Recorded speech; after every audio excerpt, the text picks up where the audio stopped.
എൻ്റെ ഓർമ്മയിൽ ഇത് ആദ്യമായാണ് അമ്മയിൽ നിന്ന് ഉമ്മ കിട്ടുന്നത്. കേൾക്കുമ്പോൾ തമാശയായും നുണയായും തോന്നുമെങ്കിലും അത് സത്യമാണ് കേട്ടാ.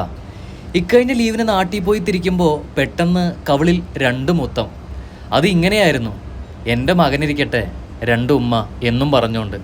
ഓർമ്മ വച്ച കാലം മുതലേ സ്നേഹം കിട്ടാത്തതുകൊണ്ടാവും എല്ലാവരെയും കണ്ണടച്ച് വിശ്വസിച്ച് പോകുന്നതും പെട്ടെന്ന് അടുക്കുന്നതും.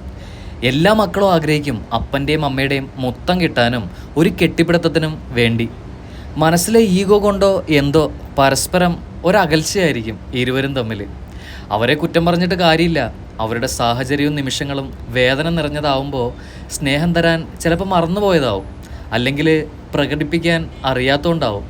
ഈ പ്രവാസം കൊണ്ട് എനിക്ക് ഇങ്ങനെ ഒരു ഭാഗ്യം കിട്ടി. ഏറെ നാളത്തെ ആഗ്രഹം, അതും ചോദിക്കാതെ തന്നെ കിട്ടിയിട്ടാ. മനുഷ്യൻ്റെ സാഹചര്യങ്ങളാണല്ലോ മനുഷ്യനെ നല്ലതും ചീത്തയും ആക്കുന്നത്. നല്ലതായാലും ചീത്തയായാലും മുന്നോട്ട് ജീവിതം തള്ളി നീക്കിയല്ലേ പറ്റൂ. പണ്ട് പാരൻസ് മീറ്റിങ്ങിന് സുഹൃത്തുക്കളുടെ അച്ഛനെയും അമ്മനെയും കാണുമ്പോൾ അവർ തമ്മിലുള്ള സ്നേഹപ്രകടനം കാണുമ്പോൾ അസൂയ തോന്നിയിട്ടുണ്ട് പലരോടും. സ്നേഹം അത് പ്രകടമായി തന്നെ കിട്ടണം, എന്നാലേ അതിൻ്റെ മധുരം ആസ്വദിക്കാൻ കഴിയൂ. ചുറ്റിലും ഒരുപാട് പേരുണ്ടായിട്ടും പലരുടെയും സ്നേഹം കിട്ടിയിട്ടും എന്തുകൊണ്ട് പൂർണ്ണമാവുന്നില്ല എന്ന് ചോദിച്ചാൽ അതിന് കാരണം ഇതാവും. എന്തോ മനസ്സ് തുറക്കാൻ തോന്നുമ്പോൾ മനസ്സ് തുറന്നില്ലെങ്കിൽ ആ മനസ്സ് മരവിച്ചു പോകത്തേ ഉള്ളൂ. എൻ്റെ പ്രവാസമേ, നിന്നോട് വെറുപ്പാണെങ്കിലും നീ എനിക്ക് തരുന്ന ചില നിമിഷത്തിന് 1000 നന്ദി.